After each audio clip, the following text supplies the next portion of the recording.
subject of General Principles chapter. Okay, and in this video you will understand the topic which is important from examination point. Okay, and yes, this is the objectives of cost accounting. Okay, but before proceeding, I would like to tell you that if you are new to my channel and have not seen any video till now, you can go through the description box. The videos of all links will be provided there. Okay, and please subscribe my channel first.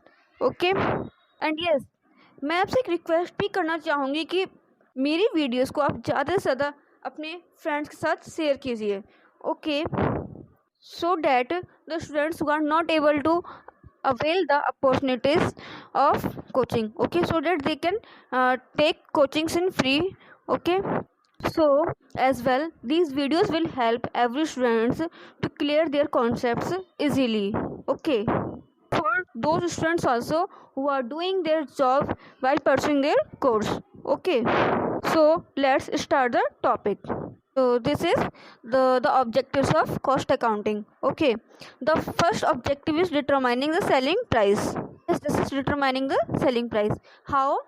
Let's see first that कि जो हर एक business enterprise होता है उसको ना मतलब कि profit making होता है, ठीक है, हर एक business enterprise.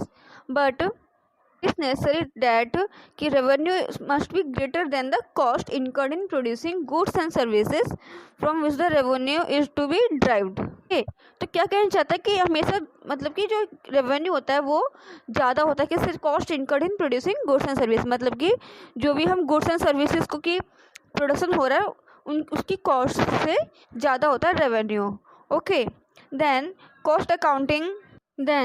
cost accounting provides information regarding the cost to make and sell such products or services. क्या कहना चाहता है कि जो कॉस्ट अकाउंटिंग है उसमें सभी इंफॉर्मेशन अवेलेबल होती है किससे रिगार्डिंग द कॉस्ट. किसके लिए? जैसे कि हमारे पास कोई प्रोडक्ट या सर्विसेज है उसको प्रोड्यूस करने के लिए और उसको सेल करने के लिए. Okay, then of course many other factors such as the condition of the market, the area of distribution, the quantity which can be supplied, etc.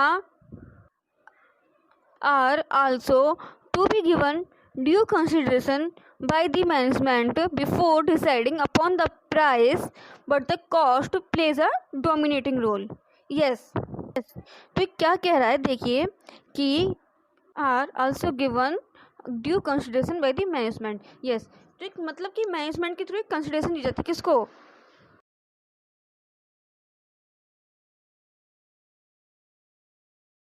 The market और एरिया ऑफ डिस्ट्रीब्यूशन. इसका मतलब ये कि management जो है उसको product के जैसे कोई प्रोडक्ट बनाना है, ठीक है, तो प्रोडक्ट के लिए जो प्राइस होता है उसको डिसाइड करने से पहले कुछ फैक्टर्स को ध्यान में रखना होता है, ठीक है, जैसे कंडीशन ऑफ द मार्केट है, ठीक है.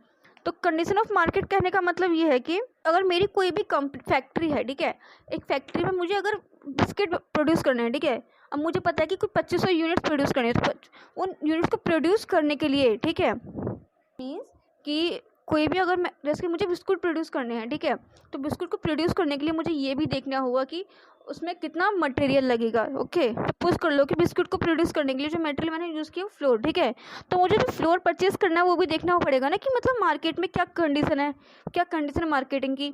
मुझे एक तरीके से गुड्स को क्वालिटी गुड्स प्रोड्यूस करने हैं तो उसके लिए मुझे प्राइस का भी ध्यान रखना पड़ेगा. ओके, तो यही तो कह रहा है कि प्राइस का डिसाइड करना. ओके, देन इस तरीके से एरिया ऑफ डिस्ट्रीब्यूशन को भी ध्यान में रखना है. उसको quantity which can be supplied, मतलब कि कितनी क्वांटिटी सप्लाई करनी है, तो यही है ज़्यादातर. Okay, then next is measuring and increasing efficiency. Yes, देखिए क्या कह रहा है कि cost accounting involves a study of the various operations used in manufacturing a product और providing a service. So cost accounting ये कहती है कि मतलब किसी भी प्रोडक्ट को मैन्युफैक्चर करने के लिए हमें वेरियस ऑपरेशंस की स्टडी करनी पड़ती है जिससे कि एफिशिएंसी को इंक्रीज किया जा सके. Okay, so according to cost accounting हम मेथड्स एंड टेक्निक्स का यूज़ करके एफिशिएंसी को इंक्रीज कर सकते हैं. Okay, then next is facilitating preparation of financial and other statements.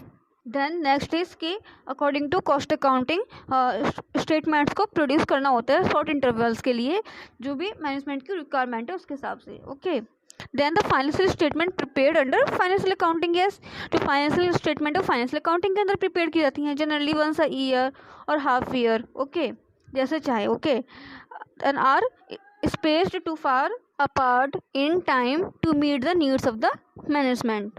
Okay, so financial statement जो होती है मोस्टली प्रिपेयर की जाती है किस लिए? To meet the needs of the management. And next, in order to operate the business at a high level of efficiency, it is necessary for the management to have a frequent review of production, sales and operating results.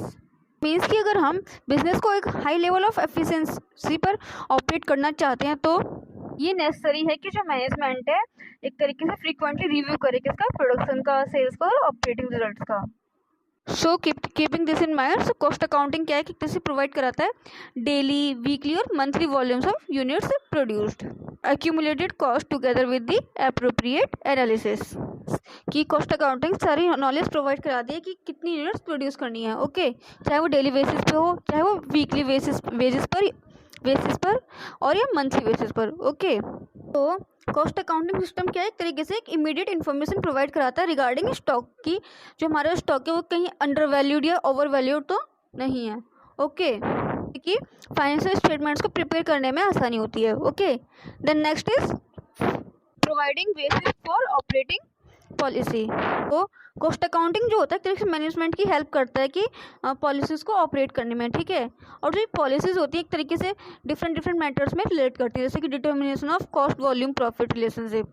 It means अगर कोई भी product manufacture किया है तो जो cost और profit निकल के आया है उसका रिलेशनशिप को डिटरमाइन करना। ओके, अगर आपने कॉस्ट शीट के क्वेश्चंस प्रैक्टिस किया है तो आपको ये पॉइंट इजीली समझ में आ जाएगा।